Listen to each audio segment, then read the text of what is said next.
चलिए दोस्तों, हम वीडियो स्टार्ट करते हैं। सबसे पहले मैं आपको बताऊंगा कि कार्बनिक अम्ल मतलब ऑर्गेनिक एसिड होता क्या है। ठीक है, तो ध्यान से देखिएगा। कोई भी कार्बनिक यौगिक होता है मतलब ऑर्गेनिक कंपाउंड होता है। जब ऑर्गेनिक कंपाउंड के साथ में एक COOH समूह जिसको बोलते हैं कार्बोक्सिल समूह, जब ये कार्बोक्सिल समूह जो होता है एक किसी कार्बनिक यौगिक ऑर्गेनिक कंपाउंड के साथ अगर जुड़ जाता है तो क्या बन जाता है, वो कार्बोक्सिल अम्ल बन जाता है, मतलब कार्बनिक अम्ल बन जाता है। ठीक है, ये इसकी पहचान होती है COOH। तो इससे रिलेटेड काफी क्वेश्चंस पूछे हैं अभी एसएससी में, तो आप थोड़ा ध्यान रखिएगा। अब एक एक करके मैं आपको सबको याद कराता हूं कि इनके प्राकृतिक स्रोत क्या है, कहां से हमको प्राप्त होते हैं। जैसे फार्मिक अम्ल है, फॉर्मिक एसिड है, ये हमको कहां से प्राप्त होता है, सारा स्टोरी वाइज आपको याद करूंगा वर्ड टू वर्ड। तो फॉर्मिक अम्ल में दोस्तों हमने वर्ड पकड़ा, आगे का फ्रंट का दो है फॉर्मी, तो ये हल्का हल्का हमको फार्म हाउस जैसा फील दे रहे हैं। तो मैं ऐसा सोचिए कि मेरे पास एक फार्म हाउस है, और फार्म हाउस जो होता है वो थोड़ा आउटर में होता है, वहां पर थोड़ा जंगल एरिया होता है आसपास, तो वहां पर छोटे छोटे जानवर अलग पाए जाते हैं, आपको पता ही है, जैसे मधुमक्खी हुआ, चींटी हुई, ये सब आपको पता है कि फार्म हाउस पे ये सब होते हैं। तो दोस्तों, जब भी मधुमक्खी काटती है और लाल चींटी काटती है तो हमारी बॉडी में वो एक अम्ल छोड़ देती हैं, एक एसिड छोड़ देती हैं, जिसे हम क्या बोलते हैं, फॉर्मिक एसिड बोलते हैं। उसकी वजह से ही दोस्तों जहां पर मधुमक्खी या लाल चींटी काटती है वहां पर जलन होती है और हल्का सा सूजन आ जाता है। ये उसका रीजन होता है कि वो हमारी बॉडी में फॉर्मिक एसिड छोड़ देती हैं। तो ये ध्यान रखिएगा। इसको हमने लिंक करा फार्म हाउस से, और वहां पर हमको पता है कि मधुमक्खियां होती हैं, लाल चींटियां होती हैं, तो उससे हमने ध्यान रख लिया कि फॉर्मिक अम्ल जो है वो किससे प्राप्त होता है, मधुमक्खी और लाल चींटी से फॉर्मिक अम्ल प्राप्त होता है। ठीक है, अभी तक एग्जाम में ये क्वेश्चन नहीं पूछा गया है कि फॉर्मिक अम्ल का रासायनिक सूत्र क्या है, तो वो है HCOOH। तो ये थोड़ा ध्यान रखिएगा, अभी तक नहीं पूछा है, हो सकता है कि किसी एग्जाम में पूछ ले अब। चलिए दोस्तों, एक स्टोरी सुनिएगा ध्यान से कि एक कोई आदमी है, उस आदमी ने जैसे ही फलों का रस पिया तो उसको एसिडिटी हो गई। क्या हो गई उसको, एसिडिटी हो गई। किस वजह से हो गई, जब उसने फलों का रस पिया। ध्यान से सुनिएगा, ऐसे इमेजिन करिएगा कि एक आदमी है, इसने फलों का रस पिया तो इसको एसिडिटी हो गई। तो हमको ऐसे ध्यान रखना है कि फलों के रस पीने से एसिडिटी हो जाती है, सिर्फ यहाँ पे वीडियो के लिए ही ये याद रखना, बाकी फलों का रस पीजिएगा। ठीक है, तो एसिडिटी हो गई उसको, तो एसिडिटी से हमारा क्या बना, एसिटिक अम्ल। समझ में आया आपको। तो ये एक ट्रिक है शानदार सी, कि फलों का रस पिया उस लड़के ने तो उसको एसिडिटी हो गई, और एसिडिटी से हमको समझ में आ गया एसिटिक अम्ल। तो ध्यान रखिएगा, फलों के रसों में एसिटिक अम्ल होता है, ये इसका प्राकृतिक स्रोत है। एक वेरी इंपॉर्टेंट पॉइंट नोटिस करिएगा, जो एग्जाम में पूछा जा रहा है, 3 से 4 बार क्वेश्चन पूछ लिया है। सिरका विनेगर जो होता है उसमें 4 से 8% एसिटिक अम्ल होता है। ठीक है, अब ऐसे ध्यान रखिएगा, सिरका का सी और एसिटिक अम्ल में भी सी आ रहा है, तो आप ऐसे ऐसे वर्ड को मैच कर लीजिएगा, थोड़ा सा आप वहां से ध्यान रख सकते हैं, है ना। तो ये वेरी इंपॉर्टेंट पॉइंट है कि सिरका विनेगर में पानी के साथ में 4% से 8% तक एसिटिक अम्ल मिला होता है। ध्यान रखिएगा दोस्तों, वेरी इंपॉर्टेंट पॉइंट है। चलिए आगे अब हम बात करते हैं। अब देखिए ध्यान से सुनिए, आपको जैसे दिख रहा है यहाँ पर मिल्क दिख रहा है। अब ये जो मिल्क है, दूध है, ये दोस्तों इतना इंपॉर्टेंट है, इससे कितनी सारी चीजें बनती है। आपको स्टोरी बता रहा हूं मैं, फिर आपको मैं लिंक करके ले जाऊंगा कि मैं किस एसिड की बात कर रहा हूं। तो दूध है, दूध से देखिए कितनी सारी चीजें बनती है, जैसे बटर बनता है और दही बनता है, बहुत सारी चीजें अलग अलग इसकी प्रोडक्ट में इसका यूज हो रहा है। तो ये जो चीज है, दूध जो है, मिल्क जो है, वो लाख रुपए की चीज है। ऐसे ध्यान रखिए, टैगलाइन क्या बनी है इसकी, कि दूध जो है वो लाख रुपए की चीज है। तो मैंने लिख दिया लाख रुपए, LAC, इसको इंग्लिश में बोलते हैं लैख। ठीक है, 1 लाख, 2 लाख, 3 लाख, 4 लाख, तो लाख रुपए की चीज है, ऐसे हम बोल सकते हैं इसको। तो हमारा क्या बन के आया दोस्तों, कि दूध हमको समझ में आ गया है कि लाख रुपए की चीज है, तो लैक से हमारा बना लैक्टिक अम्ल बना। तो दूध में क्या होता है, लैक्टिक एसिड होता है। ऐसे ध्यान रख सकते हैं कि दूध जो है वो लाख रुपए की चीज है, लाख रुपए की चीज है, तो लाख रुपए से हमारा बना लैक्टिक अम्ल। देखिए LAC वहां पर आ रहा है, और लैक का जो होता है वो LAC होता है। ठीक है, तो इस तरीके से हम उसको याद कर सकते हैं, काफी इंपॉर्टेंट होता है। एक बात इसकी ध्यान रख लीजिए, सुन लीजिए, बहुत इंपॉर्टेंट पॉइंट बताने जा रहा हूं आपको मैं, कि आपको जब भी ऐसा लगता है कि बॉडी में हमारे थकान सी महसूस होती है, तो ध्यान रखिएगा, मांसपेशी जो होती है हमारी बॉडी में, वहां पर लैक्टिक एसिड जमा हो जाता है। उस लैक्टिक एसिड के जमा होने की वजह से ही हमको थकान महसूस होती है।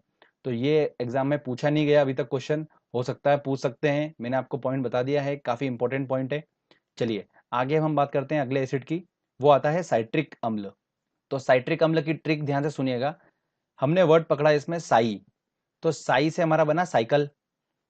ठीक है, अब साइकिल लेके एक लड़का गया मार्केट में कि यार मैं कुछ फल फ्रूट लेके आऊं। साइकिल लेके गया तो फल फ्रूट वाले ने समझा कि यार ये तो बच्चा है, तो ये तो गरीब है, तो इसको बेवकूफ बना देते हैं, तो फल की जगह उसको क्या दे दिया, खट्टे फल दे दिए।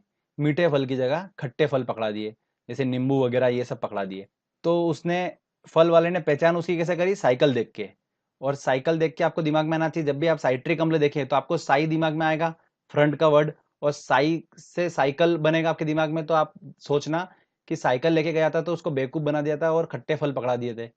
ठीक है, तो वहीं से हमारी ट्रिक काम करेगी। और साइट्रिक अम्ल जो है वो कहाँ से प्राप्त होता है, खट्टे फलों में प्राप्त होता है, नींबू वगैरह इसी चीजों में। ठीक है दोस्तों, तो ध्यान रखिएगा। चलिए आगे अब मैं बताता हूँ आपको। मैं, एक पेड़ है, अब ये पेड़ की स्टोरी सुनिएगा, बहुत अच्छी है। ये पेड़ है, इस पेड़ का नाम है सॉरेल का वृक्ष। कौन सा है ये, सॉरेल का। इसके वर्ड में रेल आ रहा है, देखो दिख रहा है आपको, सॉरेल। तो रेल इसलिए आ रहा है क्योंकि इस पेड़ से बहुत सारी रेलगाड़ियां निकलती हैं। इस पेड़ से क्या निकलती हैं, बहुत सारी रेलगाड़ियां निकलती हैं। और क्यों निकलती हैं रेलगाड़ी, बता रहा हूं मैं। ये रेलगाड़ी जो होती हैं, इस पेड़ से दो चीजें ये पेड़ प्रोड्यूस करता है। क्या प्रोड्यूस करता है, एक तो ऑक्सीजन, जो हमको पता ही है कि कोई भी पेड़ होगा तो वो कार्बन डाइऑक्साइड लेता है और ऑक्सीजन देता है, तो हम ऑक्सीजन ले पा रहे हैं, तो ये ऑक्सीजन प्रोड्यूस कर रहा है।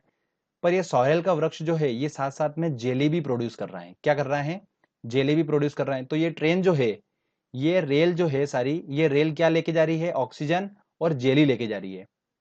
तो ऑक्सीजन और जेली लेके जा रही है और क्या बना रही है, दोनों को मिला के क्या बन रहा है, ऑक्सीजेली, तो मतलब ऑक्स जेली, तो ऑक्जेलिक अम्ल बन गया। तो सॉरेल के वृक्ष से क्या प्राप्त होता है, ऑक्जेलिक अम्ल। वेरी इंपॉर्टेंट है, आसानी से याद रख सकते हैं दोस्तों आप। मैंने आपको थोड़ा सा इमेज के माध्यम से बता दिया है, तो कोई डिफिकल्टी नहीं होगी आई थिंक आपको।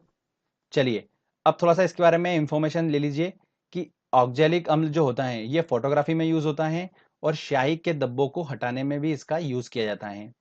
तो वेरी इंपॉर्टेंट है। ट्रिक क्या बनी, आपके दिमाग में कभी भी आएगा ऑक्जेलिक अम्ल, तो आपको ऐसा दिखेगा कि ऑक्सीजन और जेली, ये कौन देता था, एक पेड़ देता था, प्रोड्यूस करता था। और पेड़ का नाम क्या था, जिसके वर्ड में रेल आए, क्योंकि रेलगाड़ी निकलती थी। तो आप आराम से वहां तक पहुंच सकते हैं। बाकी क्वेश्चंस एग्जाम में ये बनते हैं कि फोटोग्राफी जो होती है उसमें कौन सा एसिड का यूज किया जाता है, ये क्वेश्चंस एग्जाम में देखने को मिलेंगे आपको। तो ऑक्जेलिक अम्ल जो है उसका यूज किया जाता है। चलिए आगे और देखते हैं हम अब। टार्ट्रिक अम्ल की बात करते हैं। तो टार्ट्रिक अम्ल की बात करेंगे तो ये भी बहुत इंपॉर्टेंट है। क्यों इंपॉर्टेंट है बताता हूं मैं आपको। देखिए हमने वर्ड पकड़ा है इसका टार, जो कि हल्का हल्का लार से रिलेटेड है। और लार आप सभी को पता है, लार हमारी कब गिरती है, जब हम इमली को देखते हैं, क्योंकि हमारे मुंह में पानी आया था एकदम से तो लार गिर जाती है। ठीक है ना, तो उस तरीके से देखिए इमली में जो होता है वो क्या होता है, टार्ट्रिक अम्ल होता है। एक वेरी इंपॉर्टेंट पॉइंट ध्यान से सुनिएगा, अंगूर में भी टार्ट्रिक अम्ल होता है, अंगूर में। और बेकिंग पाउडर में भी टार्ट्रिक अम्ल होता है। ये बेकिंग पाउडर वाला क्वेश्चन मेरे साथ हुआ था कि मैं याद तो करके चला गया था, बट मैं वहां जाके भूल गया क्वेश्चन। फिर मैंने इसकी एक ट्रिक बनाई थी। कैसी बनाई थी मैं आपको बताता हूँ, आप भी भूल जाएंगे, एक बार पढ़ लेंगे। जैसे बेकिंग पाउडर में टार्ट्रिक अम्ल होता है, ठीक है हमको याद है, क्वेश्चन भी लगा लिया, बट एग्जाम में आएगा 6 महीने बाद हो सकता है, तो हमको याद कैसे रहे, देखिए ऐसे ध्यान रखिए। टार्ट्रिक अम्ल है तो हमको पता है कि टार जो है वो लार से रिलेटेड है, और लार गिर गई हमारी इमली को देखकर। और ऐसे ध्यान रखिए कि जब केक बनाते हैं और केक को जब हम देखते हैं तो हमारे मुंह में पानी आता है, तो वहां पर भी हमारी लार गिरती है केक को देखने के बाद। और वो केक किसकी वजह से बना होता है, वो बना होता है बेकिंग पाउडर की वजह से। वो बेकिंग पाउडर यूज किया जाता है उसको स्पंजी बनाने के लिए। तो ऐसे ध्यान रख लीजिए दोस्तों कि बेकिंग पाउडर जो होता है उसमें भी टार्ट्रिक अम्ल होता है। इस तरीके से उसको लिंक करके आप याद कर सकते हैं।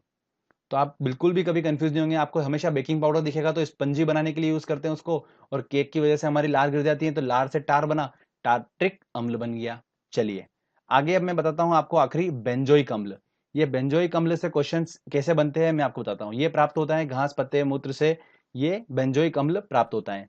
और वेरी आईएमपी इसके यूजेस हैं बेंजोइक अम्ल के, वो क्या हैं, दवा बनाने में इसका यूज होता है, फलों के रस को सुरक्षित रखने में बेंजोइक अम्ल का यूज होता है, और फूड प्रोसेसिंग में इसका यूज होता है।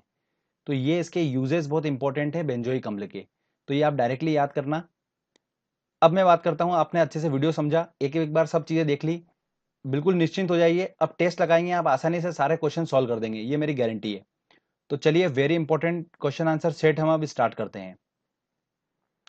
दोस्तों हमारा पहला क्वेश्चन है, जब चींटियां काटती हैं तो अंदर कौन सा अम्ल छोड़ती हैं? देखिए कौन सा अम्ल छोड़ देती है चींटियां काटती हैं, तब मैंने बताया था आपको कि चींटियां और मधुमक्खी कब काटती हैं? फार्म हाउस पे जब हम जाते हैं तब हमको काटती है, और फार्म हाउस से हमारा बन के आया था दोस्तों, फार्म हाउस से आपको फा से आपको